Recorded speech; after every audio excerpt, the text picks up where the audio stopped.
पत्नी सहित सास ससुर और साली से परेशान होकर एक व्यक्ति पुलिस अधीक्षक कार्यालय पहुंचा, जहां उसने न्याय की गुहार लगाई। पीड़ित अजय शुक्ला निवासी ग्राम मनकीसर, थाना सिमरिया, जिला सीधी ने जानकारी देते हुए बताया कि उसका विवाह 27 नवंबर 2021 को हुआ था। शादी के तकरीबन 6 माह तक सब कुछ ठीक ठाक चला। उसके बाद घर में उथल पुथल शुरू हो गई। अजय शुक्ला ने बताया कि वर्ष 2023 में उसकी पत्नी को बच्चा हुआ था। इसके कुछ माह बाद सास ससुर, साली और पत्नी उसे प्रताड़ित करने लगे। अजय शुक्ला ने अपनी पत्नी से साली और सास ससुर पर प्रताड़ना करने और जान से मारने की धमकी दिए जाने के आरोप लगाए हैं। पीड़ित ने पुलिस अधीक्षक से न्याय की गुहार लगाई है। लेकर के एसपी ऑफिस आए, क्या मामला क्या हुआ? मेरा नाम अजय शुक्ला है। मैं सीधी जिला का रहने वाला हूँ, मनकीसर है और सिमरिया थाना मेरा लगता है। 2021 में हमारी शादी हुई 27 नवंबर को। शादी के बाद में 2023 में मेरा बच्चा हुआ। 5-6 महीने तक हमारा सब कुछ ठीक ठाक चलता रहा। उसके बाद आए गए दिन मेरी वाइफ बिना बताए मायके भाग जाया करती थी। 4 जनवरी को मेरा बालक हुआ। बालक होने के बाद में हमारे परिवार में गमी हो गई थी। मैंने अपने सास और ससुर से बोला कि 10-15 दिन के लिए इनको अपने यहाँ ले जाइए, तो उन्होंने साफ मना कर दिया कि मैं अपने यहाँ नहीं रख सकता हूँ, आप अपनी व्यवस्था कर लीजिए। फिर मैं अपने यहाँ छुट्टी करा के हॉस्पिटल से घर गया। घर जाने के बाद में उनको उल्टी दस्त चालू हो गया, जिसका ट्रीटमेंट मैंने अपने सामुदायिक स्वास्थ्य केंद्र सिमरिया सीधी में और उसके बाद में रीवा संजय गांधी में ठीक नहीं हुई तो डॉक्टर पद्मा शुक्ला रीवा हॉस्पिटल में मैंने ट्रीटमेंट करवाया। और जो है तो पूरा मैं उनको स्वास्थ्य होने के लिए पूरा प्रयास किया। यहाँ नहीं ठीक हुई तो घर जाने के बाद में फिर जो है तो मैं भोपाल हॉस्पिटल में उनका ट्रीटमेंट कराया, चिरायू हॉस्पिटल में।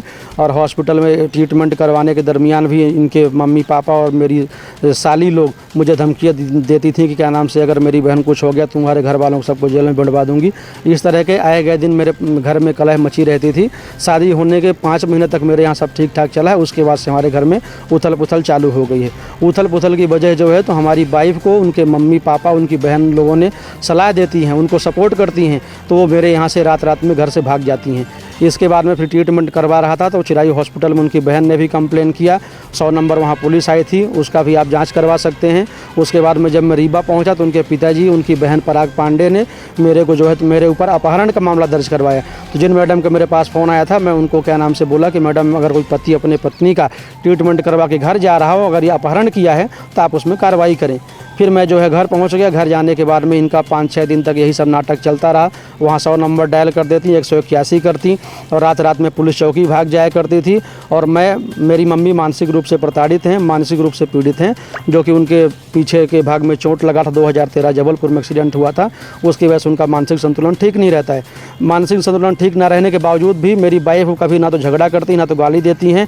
सिर्फ इनका मेरे ऊपर दबाव बना करके और 5-6 महीने से अभी मैं रीवा में रह रहा हूँ कि चलो हो सकता है कि घर में यहाँ सामंजस्य ना बन पा रही हो, इसलिए मैं रीवा रहने के लिए आया। वहाँ भी जब मैं घर में था तो 10 बार मेरे ऊपर जो झूठी शिकायत।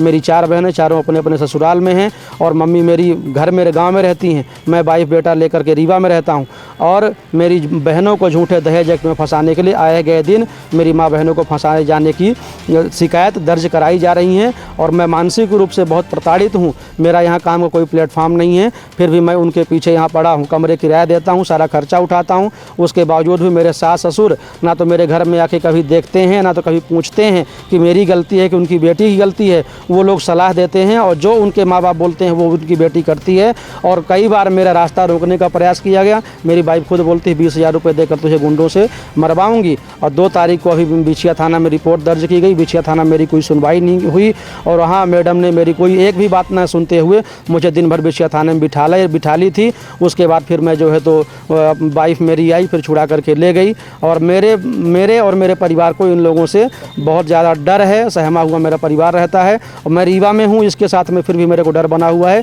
कई बार गुंडों से मरवाने का इसने प्रयास किया है। मैं पुलिस अधीक्षक महोदय से, एसपी साहब से, आईजी ऑफिस से और जिला प्रशासन से गुहार लगाता हूँ कि कहीं ऐसा ना हो कि मेरे द्वारा कहीं गलत कदम मेरा उठ जाए। इसके पहले मेरी रक्षा और मेरी सुरक्षा की जाए, मेरे साथ न्याय किया जाए।